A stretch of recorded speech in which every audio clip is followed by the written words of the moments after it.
Assalamualaikum warahmatullahi wabarakatuh. Perkenalkan, nama saya Julia Musdalifah, Stambo K4 212009 kelas D PJKR 2020.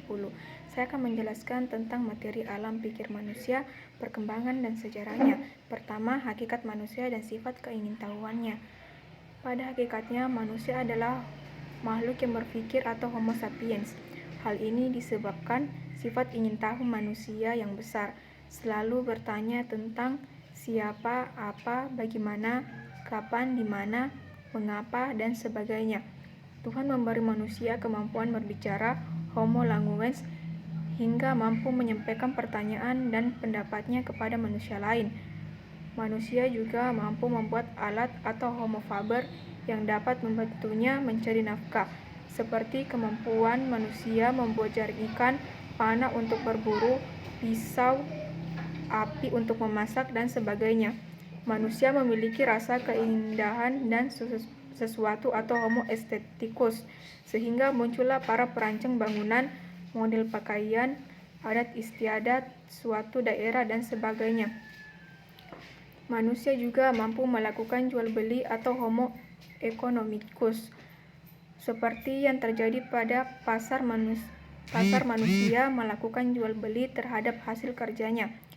Manusia adalah makhluk religius yang percaya akan adanya Tuhan yang Maha Adil. Manusia merupakan makhluk paling sempurna yang pernah diciptakan oleh Allah Subhanahu wa Ta'ala. Manusia pada hakikatnya sama saja dengan makhluk hidup lainnya, yaitu memiliki hasrat dan tujuan. Ia berjuang untuk meraih tujuannya dengan didukung oleh pengetahuan dan kesadaran. Letak perbedaan yang paling utama antara manusia dengan makhluk lainnya adalah dalam kemampuannya melahirkan kebudayaan. Kedua, perkembangan fisik sifat pikiran manusia. Tubuh manusia berubah mulai sejak berupa sel sederhana yang selanjutnya secara bertahap menjadi manusia yang sempurna. Sel sederhana berasal dari sel kromosom sperma yang diidentik dengan kromosom sel.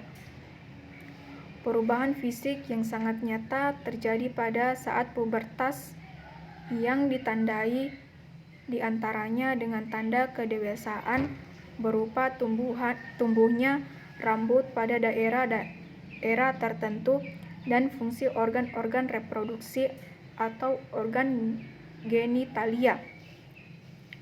Masa remaja merupakan masa pertentangan dengan dirinya maupun dengan orang dewasa, karena selalu berusaha untuk memposisikan diri sebagai orang dewasa walaupun secara emosional belum memadai. Selanjutnya, setelah usia 30 tahun mulai dapat mengendalikan diri dan mampu menempatkan diri sebagai individu yang bertanggung jawab. Tuhan menciptakan dua makhluk, yang satu bersifat anorganis atau benda mati dan yang lain bersifat organis atau makhluk hidup. Dari sekian banyak ciri-ciri manusia sebagai makhluk hidup, akal, budi, dan kemauan keras itulah yang merupakan sifat unik manusia. Periode filsafat Yunani merupakan periode penting sejarah peradaban manusia, karena pada waktu itu terjadi perubahan pola pikir manusia dan mite-mite menjadi yang lebih rasional.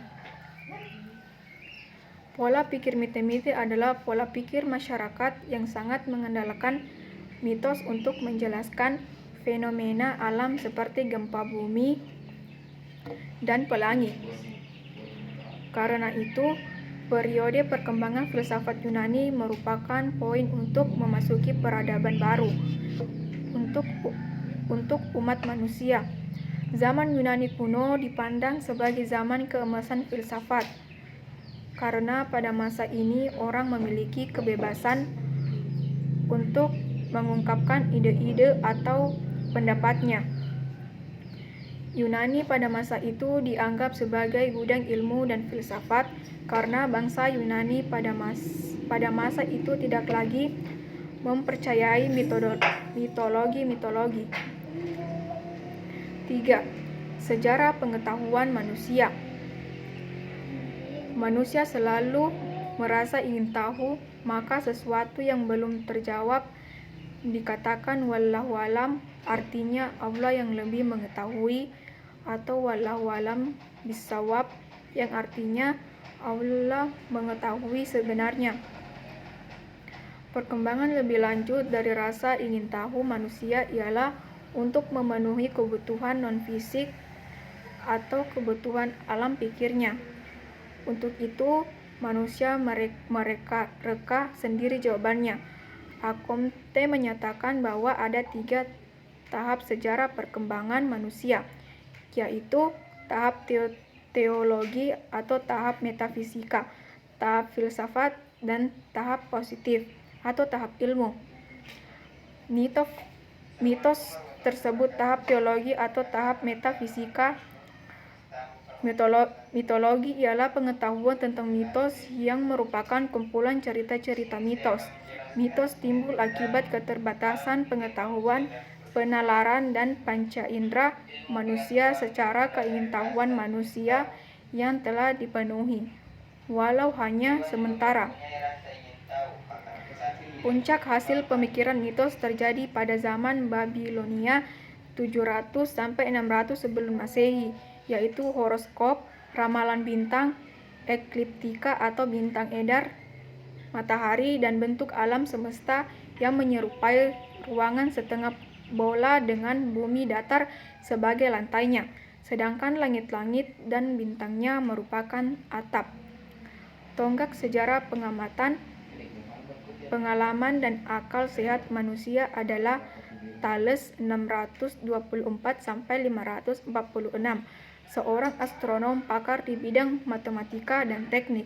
Ia berpendapat bahwa bintang mengeluarkan cahaya, bulan hanya memantulkan sinar matahari, dan lain-lain. Setelah itu muncul tokoh-tokoh perubahan lainnya seperti Anaximenes,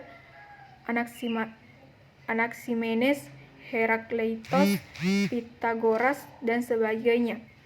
Sekian dari penjelasan saya. Wassalamualaikum warahmatullahi wabarakatuh.